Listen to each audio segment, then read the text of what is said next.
Pense numa semana difícil. Parece que tudo se intensifica, as coisas ficam mais nítidas. Mas para a honra e glória do Senhor, eis-me aqui. Não tem como você querer ser espiritual quando você pisa nesse altar. Aqui em cima simplesmente reflete aquilo que você é no seu secreto. Lá no seu quarto, se você tem com Deus, se você tem intimidade com Ele, aqui em cima fica muito claro ou não. Não tem como. O púlpito amplifica aquilo que você é diante de Deus, como também pode ser uma vitrine de vaidades. Não se iluda.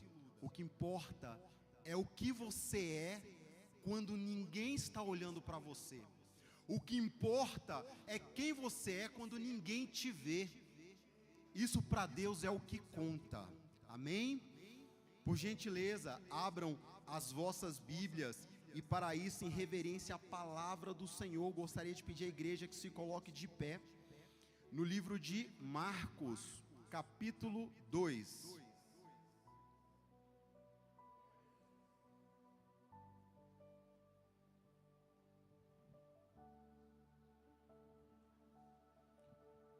Amém? Todo mundo bom de endereço, encontrou aí rapidinho. Aguardar mais um pouquinho, ouço folhas. Para isso é o que, pastor? É BD, né? Para ficar craque na Bíblia, é BD. A palavra do Senhor diz assim, livro de Marcos, capítulo 2, versículo 2. Então, muita gente se reuniu ali, de forma que não havia lugar, nem junto à porta. E ele lhes ensinava, pregava a palavra. Amém? Vamos orar por essa palavra.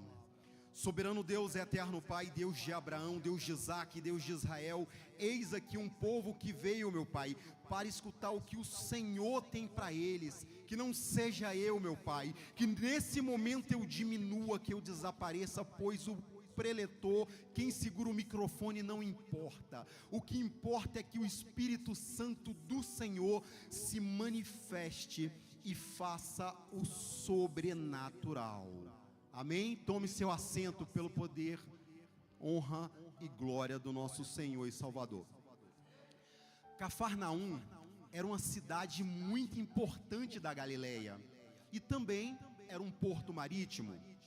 Cafarnaum era uma cidade tão importante que ali havia um centurião romano com autoridade de prefeito.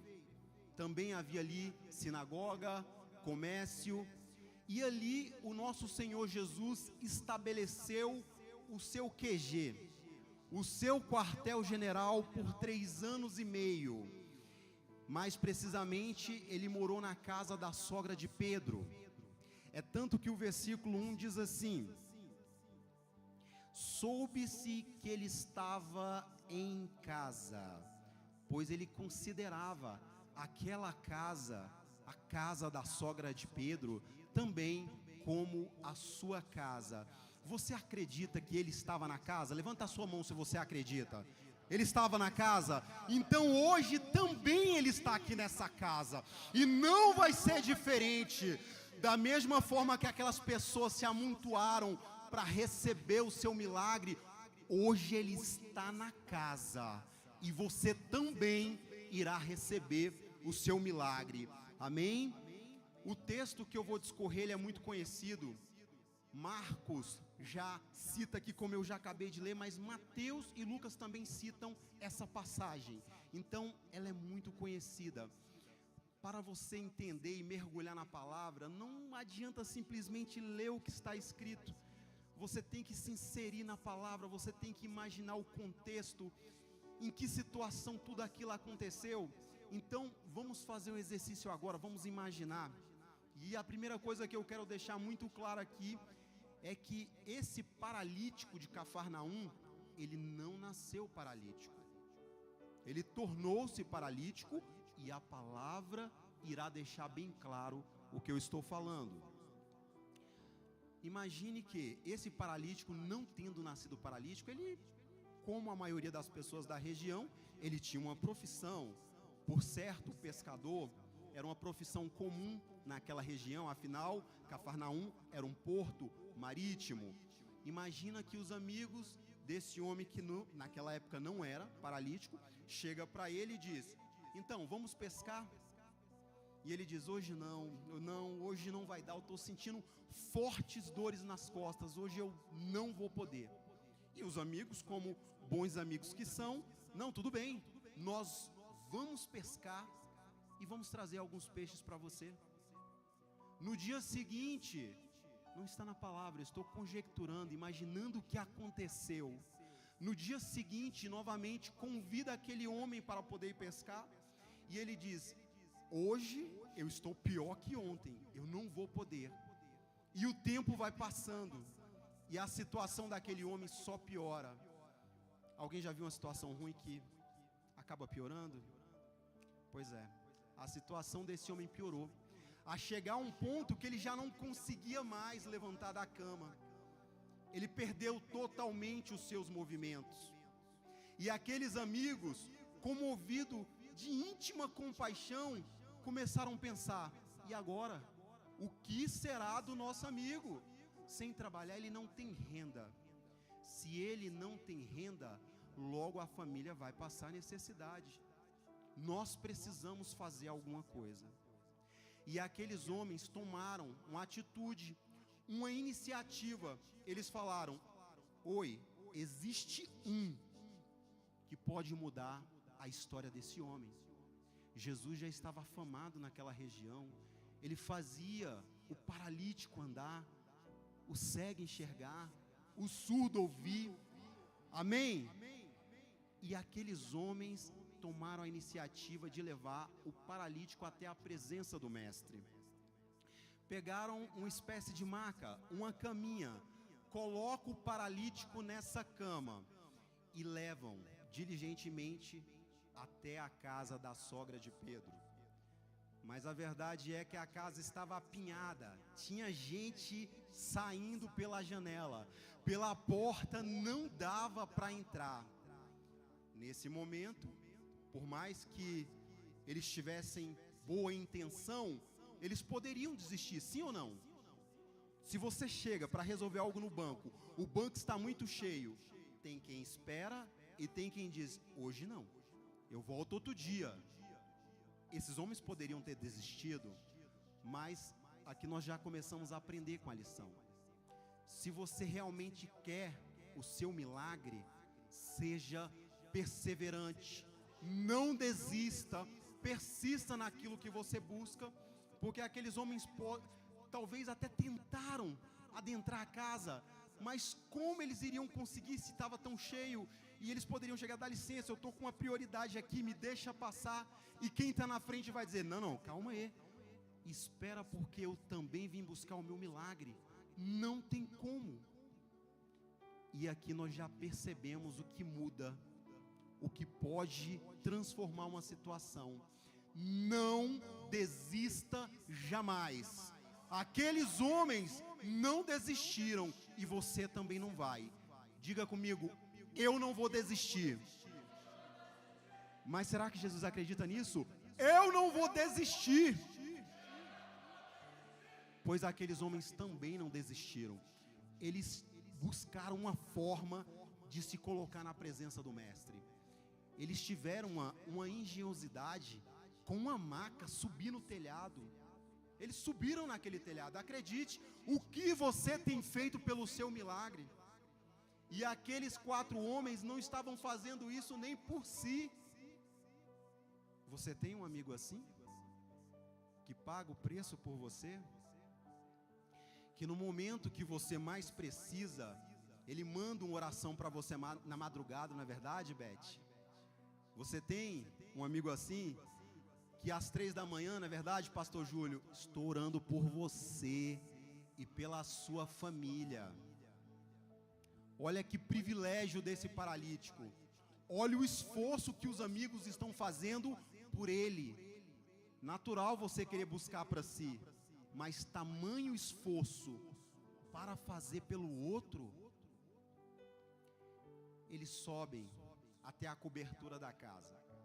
E E ali não fica muito claro se era um telhado ou se era uma espécie de laje, que era muito comum na época fazer uma cobertura com vergas mais ferro e barro, uma espécie de laje. E ali eles já estão em cima do telhado. E eles começam a pensar: Jesus está ali. Jesus estava tão pertinho. Às vezes ele está tão perto. E o que você faz para alcançar o teu milagre?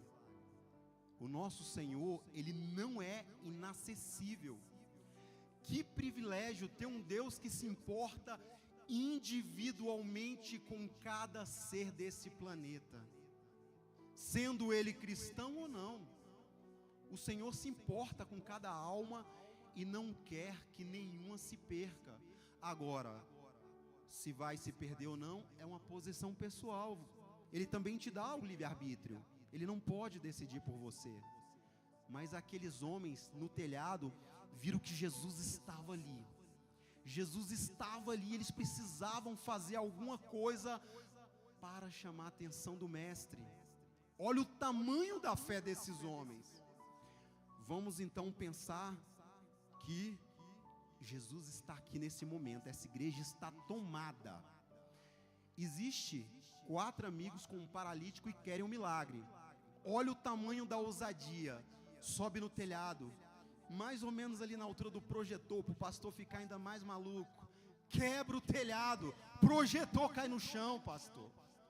Quanta ousadia. Imagina quebrar um telhado, pastor Rafael. Mas e aí, o que você tem feito pelo seu milagre? De que forma você tem chamado a atenção do mestre para aquilo que você precisa? Fique imaginando Jesus olhar para aquela situação.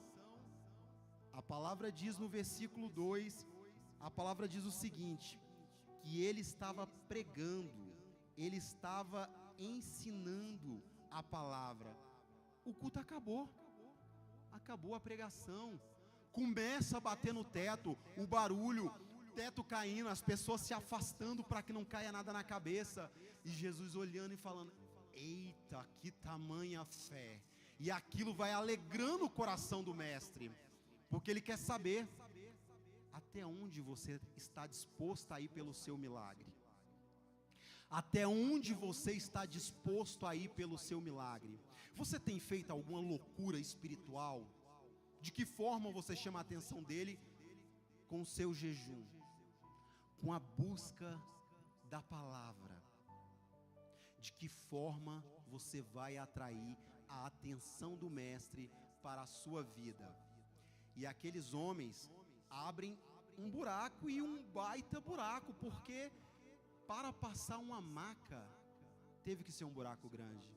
E ele começa a pegar as cordas, amarra nos 4 cantos da maca, e com muito cuidado, porque até então o homem estava paralítico, mas poderia se tornar totalmente fraturado. Imagina você descer uma maca, vai descendo a corda com cuidado, se desce mais um lado que o outro, a maca inclina, o paralítico escorrega e cai. O que era ruim poderia ficar ainda pior. E Jesus olhando aquilo ali, e à medida que aquela maca vai descendo, Jesus vai radiografando. Ele vai vendo aquela situação e já vai pensando: ok, o que ele quer? Ele é paralítico. E por que ele é paralítico? Jesus já vai tomando nota da situação. Ele já vai entendendo qual o contexto. Ele já vai, antes mesmo que a palavra venha à nossa boca, ele já sabe o que nós precisamos. Antes mesmo que aquele homem pudesse falar um A, Jesus já sabia o que ele queria. Imagina, amados, quanta ousadia, você quebrar um telhado, você fazer de um tudo, e não é nem por você. Mas pensa comigo, quando o seu irmão está sendo abençoado, qual é a tua postura? Lá na empresa que você trabalha, quando o seu colega de trabalho é promovido, como é que fica o teu coração? Você se alegra? Tem gente que sim, tem outras pessoas que não. Quando o seu vizinho compra aquele Corolla híbrido, eita! Quando não, uma BMW X6, não é verdade? E aí, como é que fica o teu coração? Você se alegra? Pois a sua postura, o seu posicionamento, ele pode fazer com que você seja abençoado ou com que a sua vida fique paralisada. Porque a primeira paralisia que aquele homem tinha e era notória, não precisava ser espiritual para ver, era uma paralisia física. Ele não andava. Essa ninguém precisa ser espiritual para ver. Mas Jesus sempre vê além. Enquanto aquela maca descia, Jesus viu o motivo da paralisia. E nós vamos entender o porquê. Jesus percebeu que não era apenas uma paralisia, mas na verdade eram três. Eram três paralisias. Uma paralisia física, uma paralisia na alma e uma paralisia no espírito. Ao contrário do que algumas pessoas pensam, que a alma é aquilo que fica vagando sem destino, é um fantasma. Veja o que a palavra de Deus fala a respeito de alma. Pensa comigo, amados, aquela maca descendo e Jesus vendo a fé dos 4 amigos. O que move o coração de Jesus não é o paralítico, ele não pode fazer nada por si mesmo, mas o que move o coração do Senhor é ver tamanho esforço que não era nem por ele mesmo. Eu não quero falar da alma segundo a psicologia, que a alma é o psique, não. Eu quero falar da alma segundo a Bíblia. O que diz a palavra? A alma é a vida. A alma é o seu pulmão, abrindo e fechando sem que você ordene. Pois a palavra do Senhor diz assim: Deus soprou o fôlego de vida no primeiro homem, e ele se fez alma vivente. Alma é a vida, é o seu coração batendo sem que você ordene, é o seu corpo funcionando perfeitamente sem que você dê nenhuma ordem. O espírito é você, é esse ser único. Na história da humanidade, nunca teve ninguém igual a você e nem terá, porque você é único, você traz uma identidade. A verdade é que aquele paralítico, ele teve um pecado, uma falha muito grave no passado. O pecado que ele cometeu o pecado no espírito, nesse ser único, que afetou a alma, que refletiu no corpo. Ele parou de andar, ele não tinha mais os seus movimentos. E com base em que eu posso falar isso? Com base na resposta que o Senhor deu àquele paralítico. Ele poderia perfeitamente virar para aquele homem e falar: levante-se e ande. Não, ele falou, vendo a fé daqueles 4 homens, quando aquela maca desce e chega ao chão, o que ele diz é: filho, os teus pecados te são perdoados. Mas por que os teus pecados e não levanta e anda? Se não fosse o pecado a causa, a origem daquela paralisia, o Senhor não teria falado: os seus pecados estão perdoados. O pecado era o vírus que precisava ser eliminado. Olha para a sua vida agora. Em que área da sua vida está paralisada? Como está a sua vida familiar? Como está a sua vida financeira? A sua vida espiritual? Primeiramente, você tem que entender que existe um erro. Se tem alguma coisa errada, então tem uma causa. A causa pode ser o pecado. Eu creio que qualquer ser humano tem particularidades dentro de si que não divide com ninguém. Às vezes nem com a esposa, com o esposo, com os filhos. Às vezes é algo que causa vergonha, que causa dor. Mas só vergonha e dor para o Senhor não adianta. Aquele que confessa e deixa, alcança misericórdia. Faz essa reflexão. Pense em que área da sua vida você precisa que seja liberado o perdão. A maioria dos problemas, doenças, são provenientes de pecados. Pois a palavra do Senhor diz que o salário do pecado é a morte. Se o salário do pecado é a morte, então confesse o seu pecado e alcance essa misericórdia. Amados, refletindo nessa palavra, o Senhor me chama a atenção justamente com quem você anda. Não adianta andar com pessoas que não têm o mesmo propósito, o mesmo objetivo que você. O problema é que hoje em dia as pessoas vão até a igreja, mas muitas delas veem a igreja como um clube social, vêm para se reunir, para interagir, para conversar. Aqui é a sua porta de entrada para os céus. Muitas pessoas vivem sem acreditar que verdadeiramente naquele grande dia vai acontecer um arrebatamento e que existe uma morada eterna para você e para mim. As tuas amizades, elas te aproximam ou te afastam dos céus? A palavra diz para não se assentar à roda dos escarnecedores. Cuidado com quem você anda, porque a desobediência, ela faz você descer um nível cada vez mais fundo. Veja o exemplo de Jonas. Ele tinha uma determinação clara para ir apregoar em Nínive. Ele não obedeceu. Primeiro, ele estava na parte de cima do navio, no convés. A coisa começou a apertar.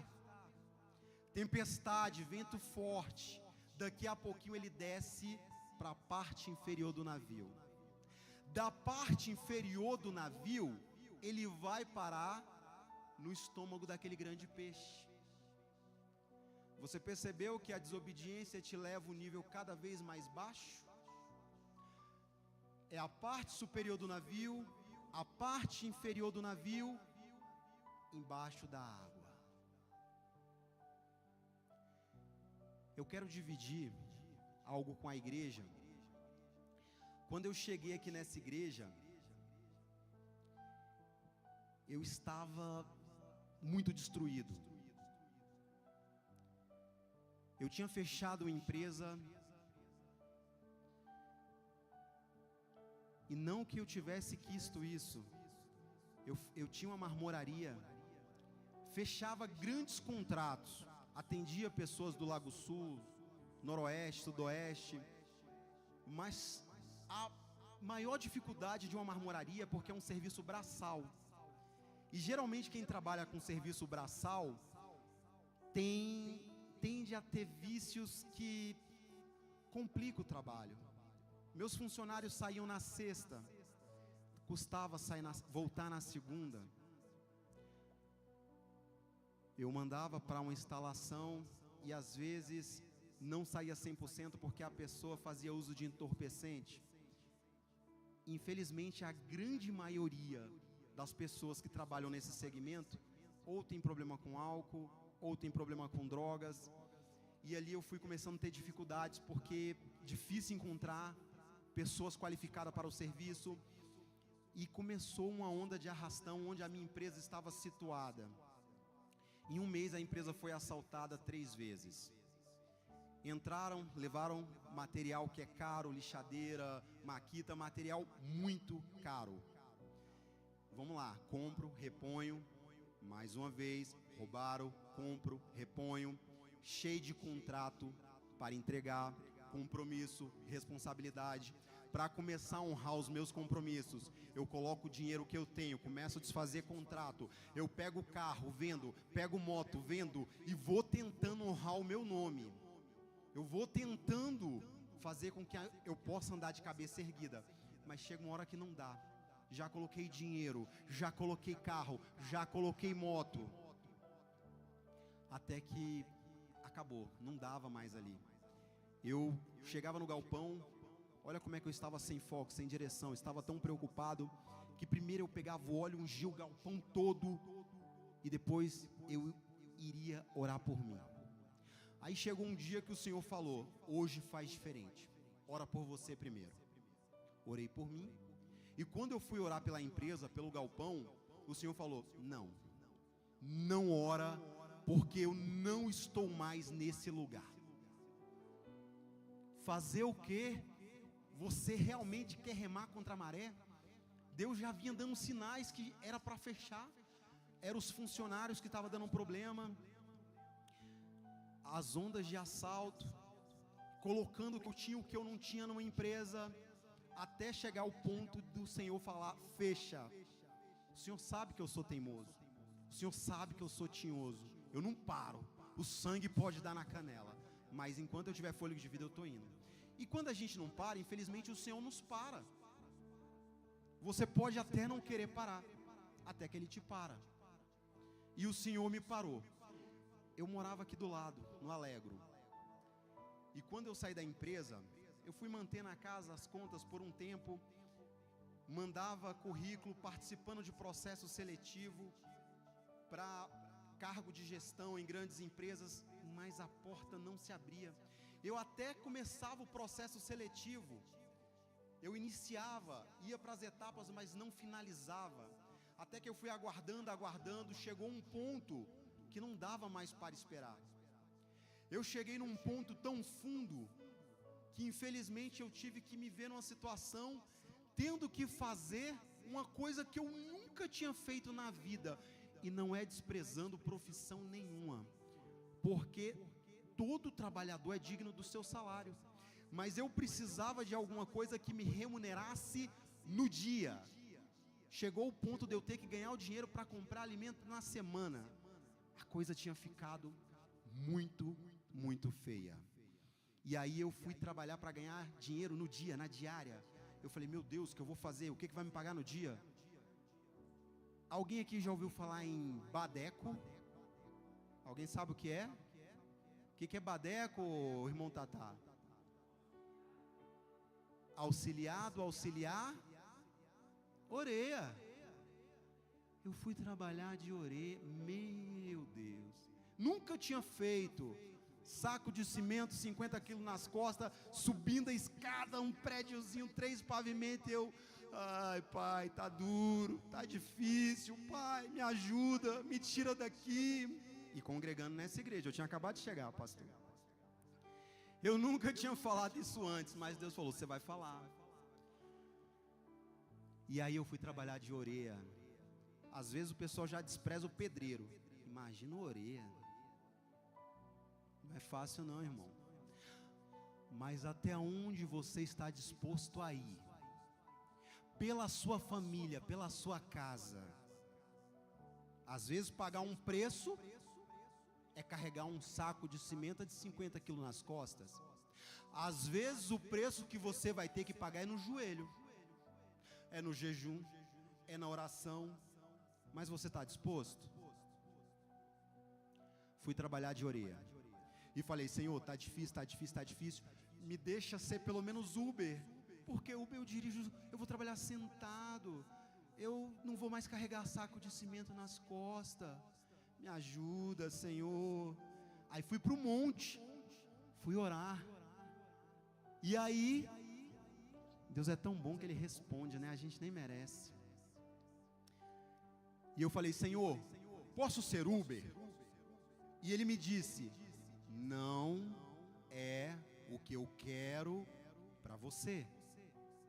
Passou mais um mês trabalhando de ajudante, eu falei, Senhor, tá duro. Voltei para o monte. E aí é menino birrento, né? Para quem é pai aqui, seu filho já começou a te pedir alguma coisa, ele pede. Você não quer dar, mas chega uma hora que é igual aquela viúva que de tanto importunar... Meu irmão, consegue uma toalhinha para mim, por favor, porque eu sou calorento com blazer, então... Chega uma hora que de tanto importunar o juiz, ele faz, para se livrar.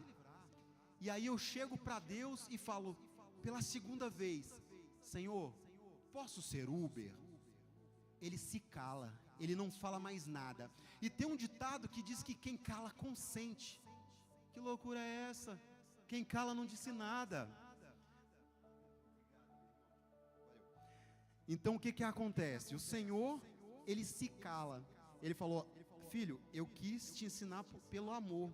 Quer não? Tá bom. Vai lá. Aprende pela dor.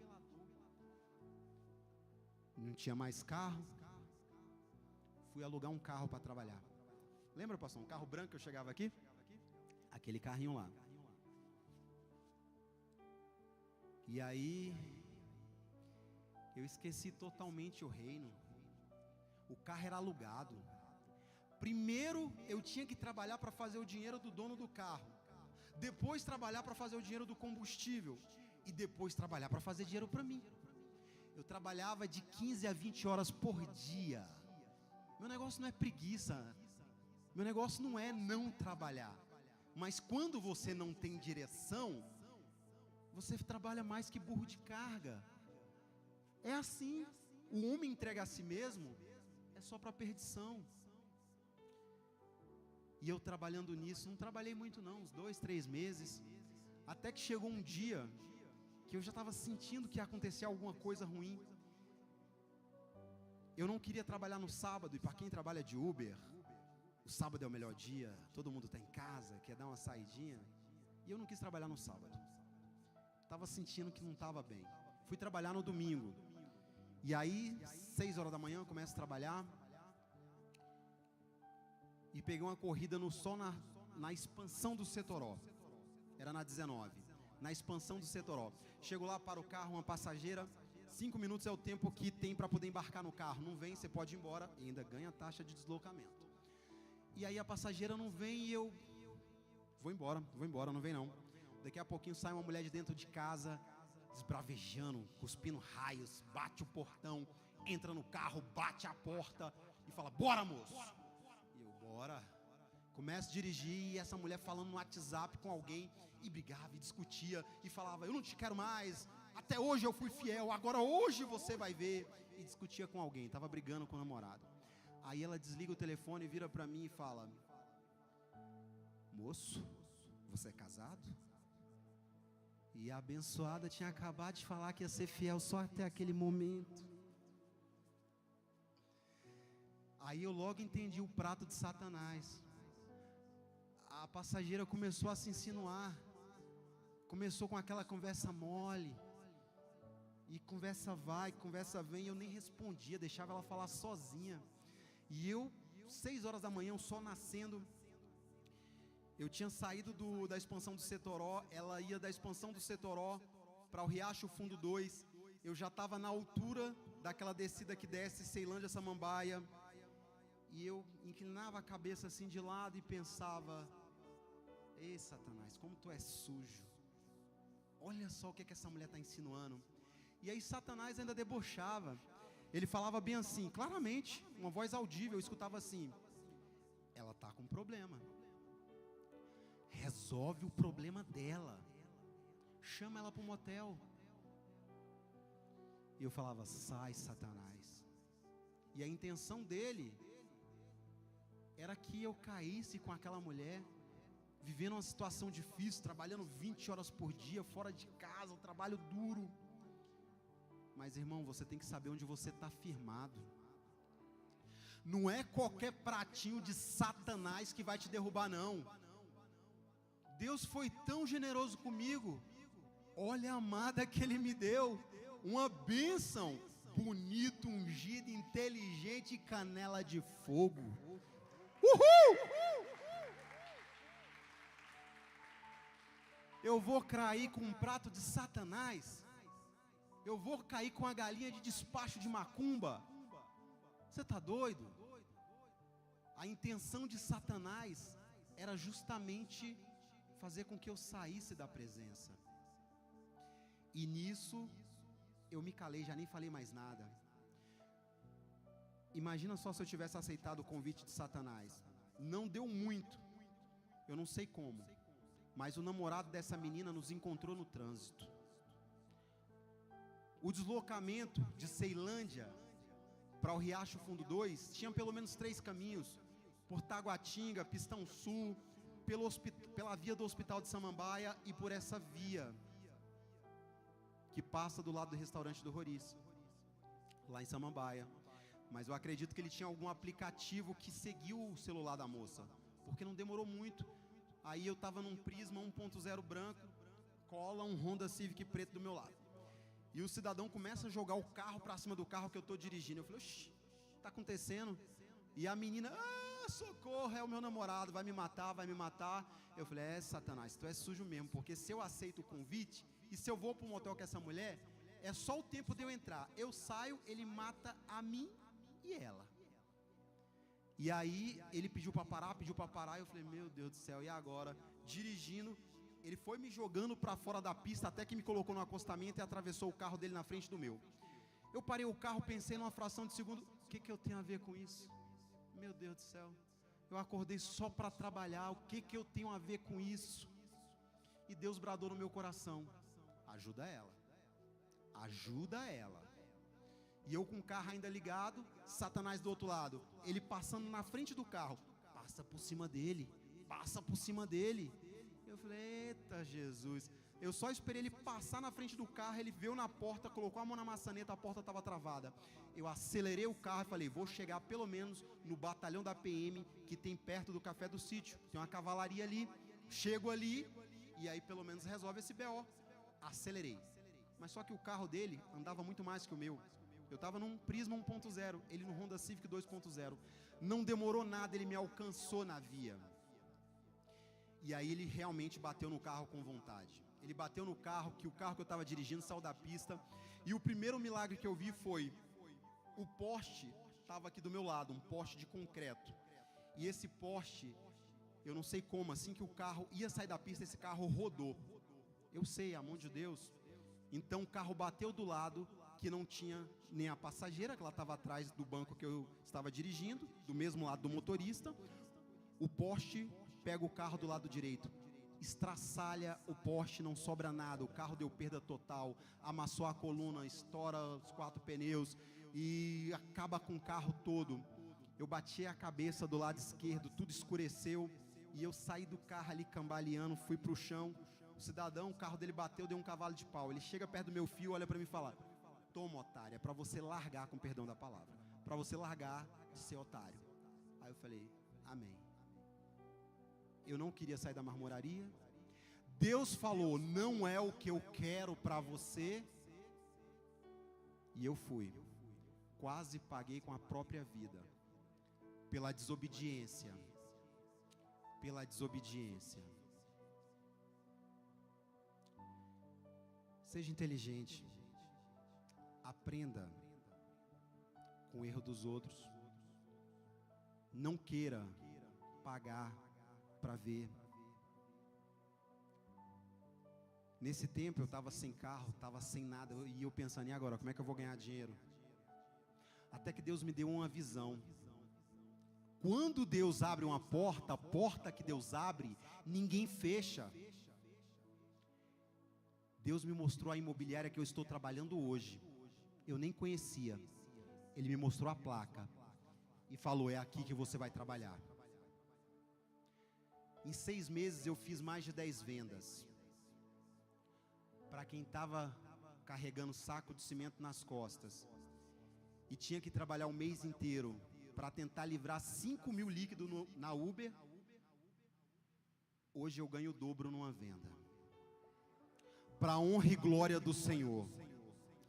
E nesse tempo, enquanto eu estava me estruturando, quem conseguiu fazer com que eu fosse adiante, eu agradeço a vida da Ana Paula, porque se não fosse a Ana Paula dando uma carona para poder vir para a igreja, nem aqui eu estaria. Por que esse testemunho? Porque tem hora que se não for os teus amigos, se não for alguém pagar um preço por você, não vai não, querido. Tem hora que a Beth, 3 da madrugada, está mandando mensagem para minha esposa, orando, intercedendo por ela. Tem hora que é o pastor, ora o pastor Rafael me chama e pergunta como eu estou. Hoje eu quero fazer um clamor aqui, coloque-se de pé por gentileza, para que possamos concluir. Eu quero que você reflita, eu quero que você pense naquilo que tem te paralisado. É só você e Deus, amado. Louvor pode subir, fica à vontade. É só você e Deus. É só você e Deus. Pensa aí qual é a área da tua vida que te paralisa. Pensa aí qual é a área da tua vida que precisa ser liberado o perdão. Libera o perdão agora. Libera esse perdão para que a sua vida possa romper, para que a sua vida possa seguir. Libera o perdão. Fecha os teus olhos agora, é você e Deus. Esquece quem está do seu lado. Abre o seu coração. Abre o seu coração. É só você e Ele. Ele quer te escutar. Não adianta eu orar aqui, Ele quer que você confesse. Ele quer que você libere perdão. Ele quer que você fale com Ele. Soberano Deus, eterno Pai, Deus de Abraão, Deus de Isaac, Deus de Israel, Senhor, a quem eu amo, adoro e confio, Tu és digno, Tu és real, Tu és fiel, Tu és aquele que era, o que é e o que há de vir, e além de Ti outro não há. Pai, eis aqui o Teu povo, eis aqui a Tua igreja, ó Pai, eis aqui um povo que chama pelo Seu nome. Senhor, o Senhor é um Deus que esquadrinha, o Senhor é um Deus que sonda, o Senhor conhece os corações, o Senhor sabe, meu Pai, o Senhor sabe o que cada um necessita, o Senhor sabe o que cada um precisa. Então entra, Senhor, entra com poder e autoridade, e faça aquilo que somente o Senhor pode fazer. Perdoa, meu Pai, os erros, as falhas, os pecados, as iniquidades. Meu Deus, se tem algum pecado oculto que tem paralisado a vida financeira, a vida sentimental, a vida espiritual dessa pessoa, entra com poder e autoridade e faça, Senhor, aquilo que somente o Senhor pode fazer. Meu Pai, limpa o coração, limpa a alma, limpa a essência, limpa o ser dessa pessoa, ó Pai. Entra com poder e autoridade. Oh, meu Deus, faça, meu Senhor Jesus, faça tudo novo, faça e refaça na vida dessa pessoa. Pai, não deixa com que ela venha perecer, não deixa com que ela venha sofrer, não deixa, ó Senhor Jesus, que ela sofra para poder aprender. Entra com poder e autoridade, Senhor, e faz aquilo que somente o Senhor pode fazer. Ah, Senhor Jesus, nós cremos, nós clamamos pelo Teu milagre, nós clamamos pela Tua essência, nós clamamos, meu Pai, pelo Teu haja, o haja de Deus em nossas vidas, e faça, meu Pai, como o Senhor fez na vida daquele paralítico, depois de tanto esforço. Nem sequer foi o esforço do paralítico, ó Pai, porque não foi ele que pediu para ser levado à Tua presença, mas a fé daqueles amigos mudou a história de vida daquele homem. Pai, eu oro para que cada pessoa nesse lugar tenha amigos, ó Pai, tenha amigos que verdadeiramente se importe, que pague um preço, que ore pelo seu irmão. Oh, Deus Santo, entra com poder e autoridade e faça na vida do seu povo, pelo poder de Deus, em nome do Senhor Jesus. Amém, amém, graças a Deus.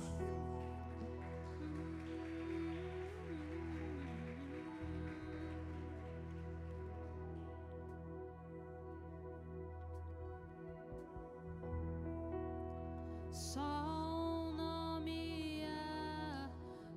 nome de Jesus, toda traz cura.